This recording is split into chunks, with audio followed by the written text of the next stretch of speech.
couple of lovely pictures there from Dave. It seems that I've already used their satellite to map the world, but I think I might actually state that I think there's more than 0.625 million square kilometres perspective. So I suppose that puts me into the white canvas brigade. Today I'll talk a little further about satellite imaging for hydrocarbon detection. A year ago I gave a presentation to the equivalent audience, giving an overview and some examples.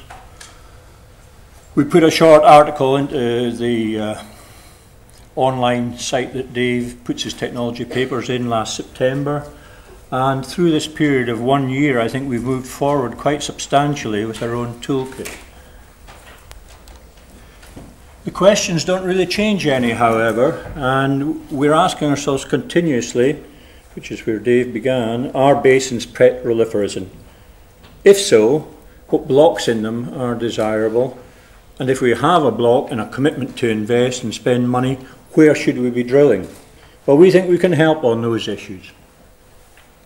Taking a look at the high level first at the basins, with our satellite imaging, basically we take snapshots of the surface, and according to the tonal variances of response across multiple bandwidths, we process out whether or not we see variances on the landscape surface that appear to relate to known hydrocarbon subsurface, or if not known, to new prospects. Here's an example, a couple of examples actually, in one of the prolific habitats that's in vogue at the moment, that of the Zagros, up through Kurdistan and northern Iraq. I think you've probably seen our image previously of the Kirkuk trend, one of the supergiants of the world, and some of the in parallel and on echelon fields nearby, Karachok, Jambur, etc.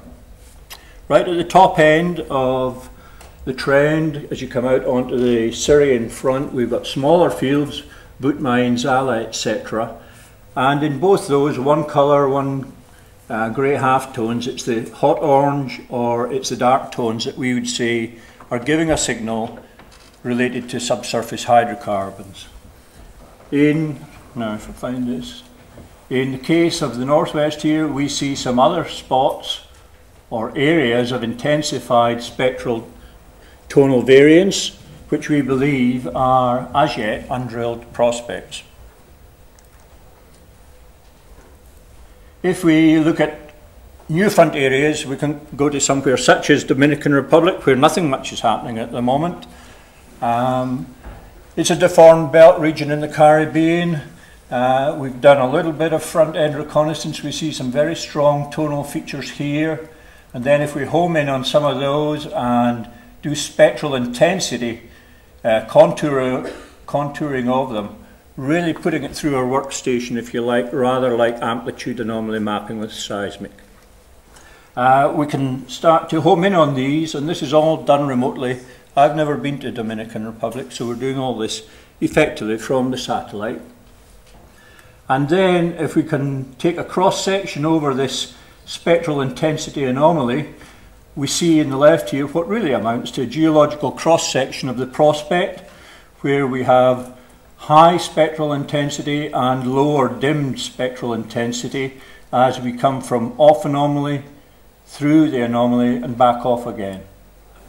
So at the moment from space we now have a capacity to identify anomalies, to see the strength of their signal, to see the extent of them, and take a view on how crisp and clear they actually are versus the lower prospectivity surrounds. Third thing about basins, sometimes our industry, certainly for as long as I've been in it, would come up against intractable risks, one of which typically is how can we see the true architecture beneath salt? Another is how do we get true depth imaging in a deformed belt of thrust sheets, both of which have plagued our industry for over a quarter of a century. A third one, rather analogous to this, would be getting seismic to see through volcanics. Well, here we have an example where I think using a different set of eyes, using spectral energy release from subsurface hydrocarbons, we would say that there is no absolute perfect seal There is no completely impervious rock. And in this case, we're looking in one of those supergiant provinces of the pre-Caspian, where we know there are supergiant fields in subsalt reefal build-ups. This is a cross-section through one such anomaly. It's not yet drilled. Background, low prospectivity area of 1 tonal intensity, the same coming off the anomaly on the other side. If we can get this to coincide with anything that we are ghosting or seeing with seismic, I think we're going to move from having a very high risk, deep subsalt prospect with large reserves potential to something that's perfectly acceptable as a moderate risk feature. If we now step down a little to individual license blocks, which what every company is about, you have to secure title to the subsurface hydrocarbons to be able to prove your reserves, produce them and make money out of them. So if we can move down a little, we can look again different parts of the world. We'll take 2 different cases. One is Latin America and the other is in, again, the pre-Caspian basin. So onshore, we can't do anything offshore, but anywhere onshore around the planet, we've been surveying now for over 15 years. So we've built up our know-how book of ecosystems, of landscapes, and of the processing algorithms that are fit for purpose in each of them. So here in the 2 slides in the top, the dark anomalies, the dark features, they express what we believe again is at surface, what lies down below in hydrocarbon terms. This in the left is a deformed belt prospect coming down through the Sabandian foreland in our outer deformed belt in Peru. Again, a very crisp anomaly, off anomaly, off anomaly, and completely different tonal response over what we map out as the feature. This one I think is about 40 square kilometers in dimension. On the right, totally different part of the planet, totally different play system, subsalt, pre-Caspian.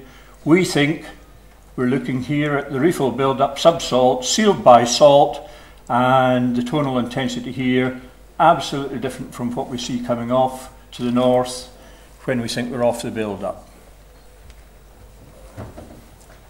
Coming into what has been and is very much in vogue, the Kurdistan exploration game of several independent companies from small to large, you could say at the moment, or over the last 5 years. What I'm reading is that actually it's very attractive, but it's also very expensive. I think our industry is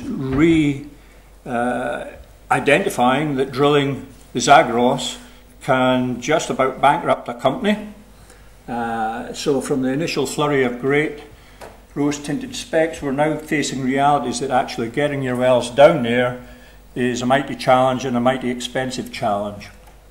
From our point of view, however, we can map right through the whole fairway some very sizable features. You've already seen the Kirkuk examples, etc., but we have now surveyed right through the fold belt and see several giant features which we think are undrilled, billion barrel plus opportunities and prospects.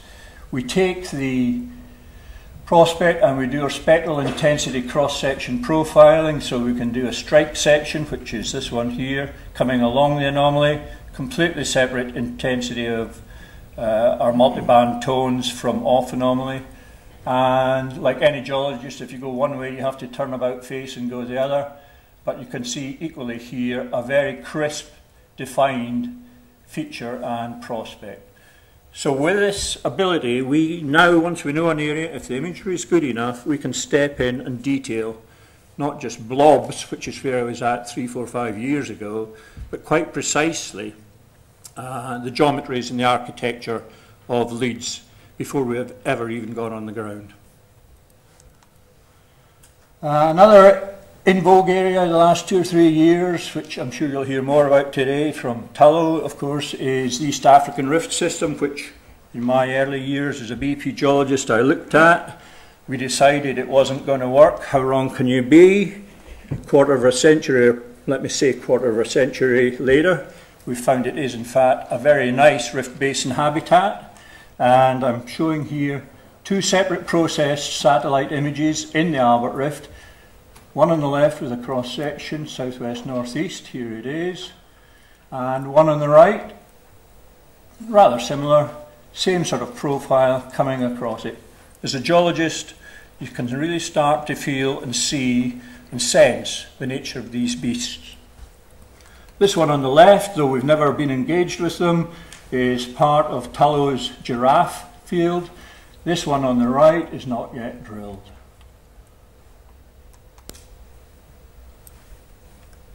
A few years ago, I thought that I would never be able to get down to the detail that we have now reached today, but I think having started at the basin and the license block level, we can now step into actually looking with our spectral intensity analysis at some of the details. And for geologists and prospect investment decision making, you have to look at both risk and size. It's very much become form of industry now to get competent persons reports and independent audits, not just on what you've discovered, but on what you hope to raise money on, which is your petroleum resource potential of a feature. We are now moving in this direction. We've done a little case study of a success story. I showed a picture of it last September, and that is out in Mongolia on Davsan Tolgoi, where Petromatad were successful. We looked from space, could we see this feature or not? Well, going in at this sort of minimalist expression, here's the trend we see here in dark tone with some cores in it. They drilled their first well successfully. They were considering going west for an appraisal well, but subsequently drilled a successful oil well just close in, step out to DT1. And then last summer, they actually, in the end, didn't go here for a third well, but they came right down to the south here. At the time, we took the view in our little case study that a conservative step out location would have been here, a more aggressive step out would have been here, slightly to the east of the old Soko dry hole. So for us from space, all the pale tone area here is low prospectivity terrains. The dark tone areas and the coloured fill areas are the prospective areas of the prospect in play. Looking almost as you do with processing seismic, you can use various filters and cut-offs and so on, and there's a know-how involved here that I'm developing all the time personally as to what dimensions prospects can have in the totality. So here we would say we're looking at still a conservative processing of the feature, the two discovery wells and the subsequent step out here comfortably into the core of the prospect. The possible appraisal well here looked much riskier. If you go to a different bandwidth, we would say, well, maybe the field is actually somewhat larger P50 type intervals and more extensive, in which case this location is getting close. And then you can say, well, let's look at the actual intensity profile of these tonal anomalies, cross-section style, and what we have here is such a longitudinal profile right through the trend of the prospectivity. Green bar, lower tonal intensity, off feature areas, higher tonal expression. So we can start to build a picture, and what's rather lovely about this is that we can now very quickly run a series of these transects over any area of interest. If we look at the southern part of this case, Old Soko Dry Hole sits off anomaly. The drilled DT3 well sits within this low tonal intensity area, and then you come east off into the low prospectivity terrain again, totally different character. If we now go to the area where they are currently drilling, or they've parked the rig for the winter. They have gone somewhere up in here. I don't know the precise location, but I'll watch the results with interest. But somewhere to the northwest, a well is being drilled, and if I just take the old location and profile it onto the cross section through here, the main discovery field here, possibly a satellite accumulation off to the west here, and dependent on where they have actually located the well, either I hope it's going to be within the frame of the western satellite, or alternatively, if it's a dry hole, I would suggest, unfortunately, it would be located within the off anomaly area. So that's a well just by case study. Again, we're not doing any work for them, but it's one because it was a new area of discovery that I thought we'd take a look at. With my Russian partners, we've looked at lots of East Siberia, White Canvas Country, Dave, and surrounding areas. And this was one case in point. If you home in a little further, really it's more of the same story. We can now, using this technology, step into deliberating prospects and well locations and venues, together with all the other tools that we would normally use. Most typically now, of course, 3D if we're offshore, or onshore in a friendly environment, 3D, or perhaps you've nothing better than some 2D lines and some surface geochem. So extremely interesting. I never thought we'd get to the point of being able to step into prospect detailing like this, but in quite a number of environments, we're now seeing it does work. We are calibrating it in different basins, and it's extremely encouraging as a breakthrough technology in areas that are difficult to access. For example, some of the Amazon rainforests, or the Arctic or the Sierra Club, the eco-terrains that are so prohibitive towards our industry. Places like Anwar we can take a view on. Sensitive environments, politically difficult terrains to access, we can view them now remotely and not have to cover the waterfront, but actually say, well, there are only 4, 5 or 6 of these that really merit our industry's endeavour to get the operating licence to go and get on with it. Why do we do it? Of course, we're an industry, we're in it for commercial reasons, and I think as a technical explorer, we all have to recognise that we're there to create and maximise value, not just to spend our shareholders and our investors' dollars. For me, perhaps in my years of learning, I'm getting to a point personally where I think there is a new paradigm emerging. I think Dave in the corner would still say that I'm the flaky one of the two BP, Peter and Ian brothers, but I'll be the flaky one. I think everything I've done over my career ultimately boils down to the old formula of source reservoir trap, and you can cut it, slice it, do whatever you will with it in different ways. But actually, with 1 or 2 exceptions, that has been generating conventional success results of no better than about 1 in 4 to 1 in 10. For all that we've thrown the best of the toolkit at it through seismic, any single tool on its own doesn't come up with all the answers, nor do we. So we really have to work collaboratively using the best of all technologies. However, I think our conventional wisdom has focused on the input attributes, the why not, why will this prospect not succeed? And on that basis, we come up with some lovely architecture of possible boxes to place hydrocarbons in. Some of them are beautifully presented. But what I'm saying is actually, I think my paradigm would be, let's go on the basis of hydrocarbons, areas of them, and trap. And by trap, what I mean is the integral of our geological and geophysical wisdom on whether a basin or a play fairway has the combined attributes of source reservoir, seal, etc.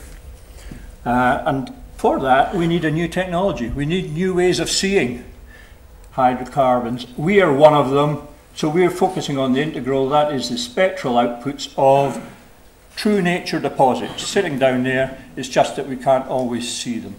But that's what we're trying to do with our spectral mapping. We're seeing hydrocarbon events at surface.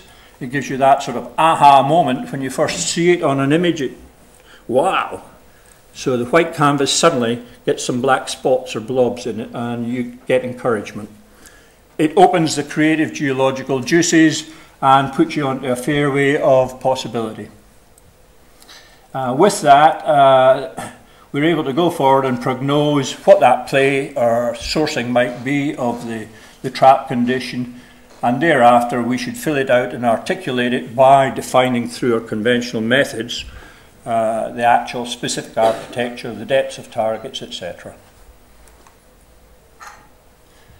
So these new detection technologies, I think we're all working in our own little garages and back shops to increase exploration's effectiveness. We are one, but the audience here today and the participants today are all here because we're all interested in looking at others. So with our one, I take the hypothesis that actually what we're trying to do is cut in half the irreducible risk of exploration. I think we've almost reached a point where we've plateaued, and for a good number of years now onshore, we've just been going along, and what we're looking at is the need to bring down that irreducible risk of our efforts and double the success rate. And when you start to put together 1, 2 or 3 technologies, of course the flow through of getting repeat corroborations and validations of 2, 3 different technologies migrates your whole conditional probability very quickly. You do half the risk, and in our case we hope we're also getting good early definition of prospect size to go with it. So this risk issue of are we using the right toolkit, I've said in general our industry's not doing very well. You multiply up the tools, you start improving it, and I think what we're going to hear at the end of the session today is a company like Tullow, who's been brave, who's embraced several different technologies. Actually, they are the exception to the rule in terms of their drilling success rate. So I think there is a message in this for all of us, that however good you think your own thing is, make sure you're aware of what else you can put with it. And on that basis, I think we can make a big difference to our success as an industry. In the process of that, as you become familiar with what you're doing, I think we will start to get some key indicator ratios for the toolkit that we choose to adopt. And on the basis of that, I would hope any companies doing it will achieve a top quartile performance. So, using this multisensory approach, I think as explorers we can seek and apply complementing technologies, increase our effectiveness, reduce our costs, and hopefully avoid wasted endeavours. And wasted endeavours can come at the price of $10, $20, $30 million a pop, be it through 3D seismic, be it through wells being drilled in wrong locations. And pursuing that to the end point, of course, it means as explorers we choose the right lands, drill the right wells, and I think we will get the right results. Why does it matter? Well, really, it matters a hell of a lot. If you've got a $500 million barrel prospect that looks wonderful, it's probably going to cost you onshore today something like $30 million to have a crack at it, but you're probably going to have to drill it because it's not been found already at considerable risk. And let's just assume for the sake of argument it's got an NPV of $5 a barrel. Well, the numbers are immense. $2.5 billion unrisked. Risked about $750 million on a 30% chance of success. That is what our industry tends to be making its investment calls on today. But what I would go on to suggest is that be it RSDDH or other technologies, you should be using whatever is available to try and validate from more than one angle what the odds of success actually are. Because in reality, the pool is either there or it's not there. It's just how good we are at seeing it. And I think the more pairs of eyes we put at it, the better we're going to become.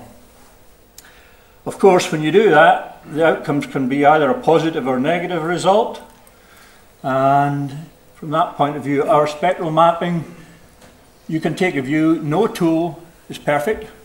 No one tool is a panacea. According to where we are, which basins, what the data quality is like, etc., either we and or our client or partner can take a view on how effective we are in that region, and you play that through your conditional probability analysis, and it will impact the flow through. So we are not saying we're perfect, we will multiply that into our equation. But if we get, let's say, a positive 3D prospect of size put together with a very positive reading of our spectral anomalies, we've got a prospect that really is looking good. Flow it through, we now get a halving of the risk, it becomes better than 1 in 2, and its risk to NPV has just gone up from 3/4 of a billion to 1.5. If we get a negative result, wonderful 3D box, looks like it's a supergiant, we see absolutely nothing, and we're quite ready to accept that we take a view where maybe 80%, our client or partner might say, well, you're no more than 60% successful in the area. Please take your own call on it, that's fine. But anything that is better than 50% for us is going to be adding value, and if we think we're less than 50%, we're not going to be recommending our tool in that area. But on that basis, if we use that assumption, just by doing some of our remote work, we would say if we have a negative result, the new pre-drill risk is going to drop to a position that there's no better than a 1 in chance of success. And you can put that into your NPV computations and your EMV assessments. Then you can take your decision call on whether to drill, not to drill, etc. And we've all been doing those for years. Huh? But the key point is, by using extra tools, I think we're getting major shifts of the expected values of these onshore prospect opportunities. And if we can overlay to existing prospect books, existing inventories, a 10% shift in the expected risks on a big supergiant prospect, let's say, has an immense expected value shift as well. And that plays into your decision taking as to whether or not you raise funds, you have the funds and you put them at risk or not. So I think for us, our SDDH is a strategic value decision enhancing tool. And of course, if you've got a license block with multiple prospects on it, the flow through consequences of this will become rather immense. We can all play through our own Bayesian decision rules on how to work out prank, yes, no, etc. on decisions of probability-based thinking. I think today we're in a conundrum where many of our independents, as Dave calls them, quite a few of the aimers, it's a constant struggle. Undercapitalised, trying to raise new shareholder interest, trying to maintain it. You're having to put out product the same day as you're taking the funds in. I've seen it in my own little company over in Canada. You just can't work results fast enough. Exploration isn't really suited to that unless we can make a change in how we go about it.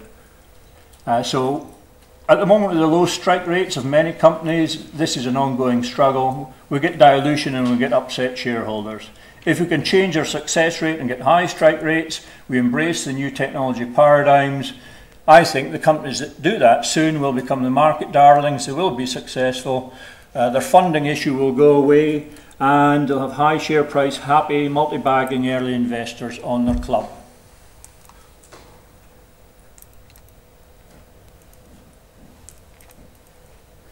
So our strategic intent as a small company is to explore, not really to be a service provider.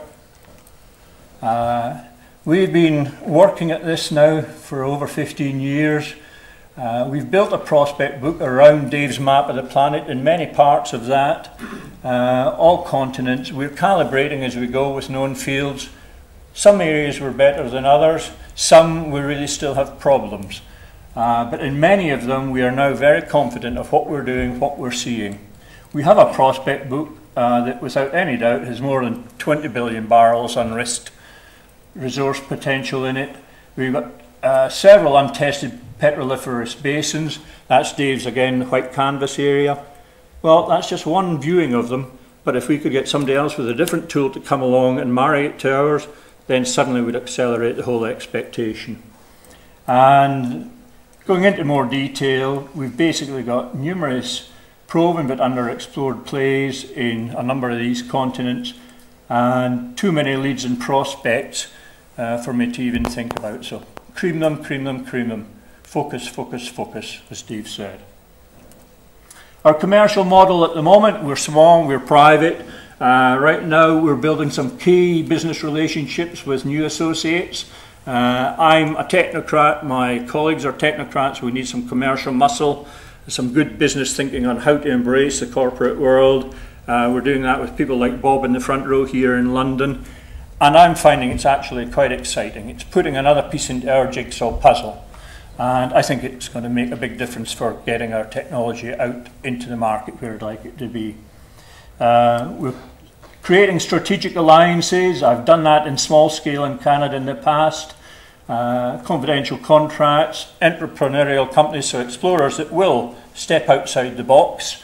And if we could have several regional alliances or something like that, we can then start to really work different basins around the planet, though we remain very small and we are never going to be operating them. So we are engaging in exclusive E&P campaigns. We are offering our land bank opportunities to those that we cuddle up with, and we hope we'll be able also, of course, to help them on their existing portfolios and prospect books. Going forward, we'll continue to do the part that excites perhaps me most, that is to go where I haven't gone before with my colleagues, and we can do a lot of this with some nice conversations in the process of whether the geology seems to fit or not, and build new prospects, take a view on them, and with our new eyes see whether they go into the let's do something with it or let's park it for the moment. Thank you very much.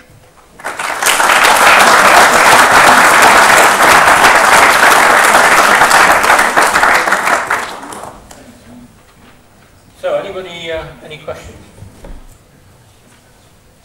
Well, actually, I have one. What sort of, I mean, the technology you're talking about is relatively old in that it was developed in Russia out of the eyes, away from the eyes of the West, basically. So, is new in this environment. What sort of companies are the most receptive to you at the moment? I mean, the majors, I can imagine, all say, well, we've looked at every basin in the world and there's no new ones, so. Yeah, it's a case of finding open-minded explorers, and typically that means they are not locked into particular procedural regimes. So many that I have met and tried hard to sell with, you can't get the breakthrough. So you're looking for individuals rather than companies, and individuals within companies. There is a breed of them out there who have usually earlier in their careers done something similar. They've gone geochemistry mapping over a fold belt or whatever. But actually more and more I sense there's an opening of minds to the need. And I think that's what we're hearing both in the geophysical, the geological, the geochemical, to try and bring other technologies to bear. So I think, though it's been a very closed shop and going to the big companies, all they want to know is what's inside our black box. Smaller companies, provided you priced it right, they would do an entrepreneurial deal with you that didn't break their bank or bust their budget. I could do that because I'd been on both sides of the fence. However, what I was also doing in parallel was bringing forward the technology from what had been developed to work in the closed problem area of remote Siberian basins, no infrastructure, and a presentation mode that just would not fit the bill in the West. And I've been back-ending into that Western digital processing, standard prospect development, analytical techniques, and trying to make a marriage of two different worlds, really, Dave. But I sense a momentum of change, and I hope that's what we'll see through the rest of the day. Yeah, a couple of questions. Keith first, and then the lady in front. Oh, I have to go to the platform. We just got one. Keith. Yeah, Keith, right there. Yeah, I was interested in what the... yeah, just stand it. I was interested in what this, if you've got statistics on the success rates for wells drilled on untested previously untested anomalies that you've identified through your technology? I think there's two primary domains. One is where industry has done very little, and I would say our statistics are insignificant. Then we've got places like West Canadian Basin or South American foreland, etc., where there are some good key tests right through an area. In both cases, we're running with something like, on anomaly, we will see about 80% of industry's population of drilling has occurred, with about an 80% success ratio in that local area. So we are seeing things that, through a conventional toolbox, geologists are identifying, but off anomaly, we're finding industry's activity is lower for a start, but also a very low success rate. So it's almost the inverse, a 20-80 split in the other direction. Well, I was asking a different thing, which was where you've identified an anomaly, yes, through your which is undrilled, yes, and which is then subsequently drilled. yes. What is the success rate in those cases? Okay. As opposed to matching your. That's all right. Yeah. Matching up with existing discoveries. Where I've been involved and I put personal money at stake, we did it in Canada. We did it in a reef play or a Devonian carbonate bank play. We pushed that through on our anomalies, bought the lands, farmed it out, had it shot with 3D seismic, picked locations. The first winter we drilled one unsuccessful well, then we drilled 3 gas wells back to back. We proved about 10 million barrels oil equivalent. Then Peter, for his weakness, went along with the new operator, and we proceeded to drill on the very best modern 3D seismic, 5 dry holes. So that is a case in point where now, looking back, I would say I've just got to get the two technical camps sitting closer together and working it through. Why did it work that way? Because there was skepticism as to what it was that we were putting on the table. I don't have a large body of evidence because we have not invested it ourselves, but I think it's up there in that 70 to 75% category. Okay, one, please. Okay, I just wanted to ask what the starting point was for your spectral work. Is it one of the freely available public sort of Landsat data sets? We use different data sets. We use Landsat. We use the big archive of MSS data. Now, that effectively is a cost-free product nowadays out of USGS. Why is it appealing? It's appealing because there's a 20-year archive. And as you well know, there are many places and pieces of geography where getting good quality, cloud-free, haze-free imagery is difficult. So a 20-year archive is a godsend.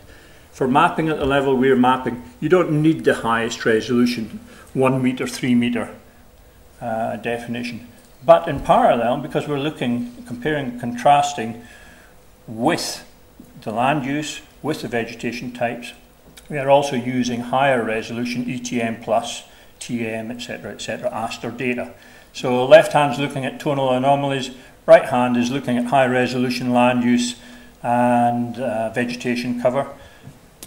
We put the two together, so it's manual, it's not a sausage machine, to identify what are false positives, what are false negatives, and in some cases we can mitigate some of those issues by going back around with different algorithms. Okay, thank you, Peter. Thanks very much.